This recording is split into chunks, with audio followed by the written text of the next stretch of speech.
this item today is essentially an update. It's an update from the subcommittee to the commission and the public about the current state of the draft ordinance, and there won't be any final action taken today on this measure. And ultimately, when this commission does take an action on this measure, it will still need to go to the Board of Supervisors for final adoption because it is a general plan amendment. Commercial is kind of like what you expect it is. It's weddings, festivals, concerts, that sort of thing. And before you go on from that, Mr. Rose, I just want to make the point that a commercial wedding is a wedding where the party is being charged for use of the facility. If you're going to get married on a ranch in San Luis Obispo County and your friend or family member or business associate is just making the facility available for your use, there's no requirement to notify the county or file for a permit or restrict the use in any way. Absolutely not. Okay, thank you for that clarification. Graduation parties, et cetera, et cetera. Yeah. Now we move on to the last one, commercial events, and what we were thinking here, this is outdoor festivals, concerts, weddings, large parties. It's allowed in rural lands, residential, rural, office and professional, commercial, retail, commercial service, rec, and public facilities. You notice you didn't see ag in there.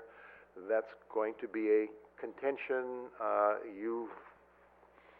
The previous commission weighed in on it. Probably good that you guys weigh in on it again. The permit level varies with the level of impact. If you have less than 50, you don't need any permit. If you're in a rural area, 200 to 400 people requires them up. If you're going to be greater than 400, it's a conditional use permit. If you're in an urban area, the numbers have changed. They're obviously slightly bigger. And if you're going to have greater than 12 events per year, you're going to need a minor use permit. And if you have less than 12 and less than 200 people, we come up with this table. And this is a contention point and something that the public needs to weigh in. Chair, Christie just made the point that as it stands, I'm subject to change. We're not allowing any commercial activities then in ag lands, except for some exceptions, maybe historical, culturally designated places are grandfathered, possibly still up for discussion. But that was the thinking with the limited category, that would kind of be the catch-all for things on ag zones that wouldn't be allowed in the commercial. Am I misunderstanding that, or?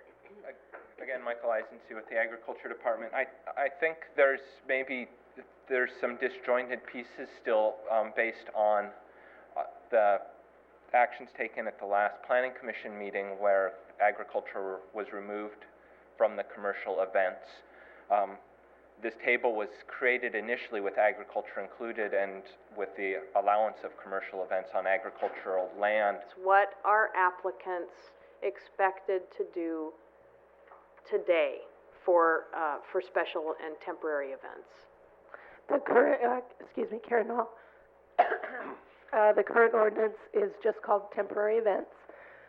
Losing my voice here. Nonprofits are exempt from any permits. As long as they are not charging admission. Correct. Yeah. So if they're charging admission for their events, which most nonprofits do because they're trying to raise money, then they do need to get permits for their events under the existing ordinance.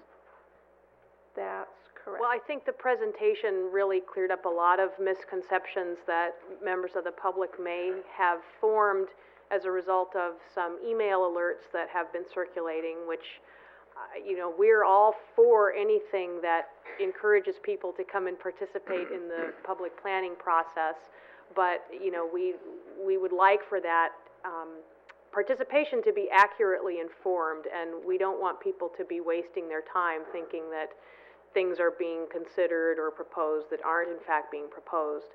So before we go to public comment, I do just want to reiterate about half of the emails that we've received this week were either from winery owners or relating to winery activities. And I just want to make it very clear for members of the public, if you're here because you're concerned about the impacts of this proposed ordinance on wineries, no impact, no effect. We're specifically precluded from doing anything to the winery ordinance. So if you're here for a winery-related issue, by all means, you're welcome to stay. But if your concerns are limited to wineries, you know, you just got the morning off, basically. We have had an alternative structure to the current staff proposed ordinance that was submitted and available online earlier this week. It was submitted by the Ag Tourism Coalition, and it contains the same policies, the same standards, the same thresholds, but it's essentially organized in a different format. That is one of the things that this commission is going to be discussing when we get to our deliberations in terms of which format we have a preference for. So those of you who have been online and seen the document, if you have a feeling about a preference for one or the other, this would be a great time to hear from you on that as well.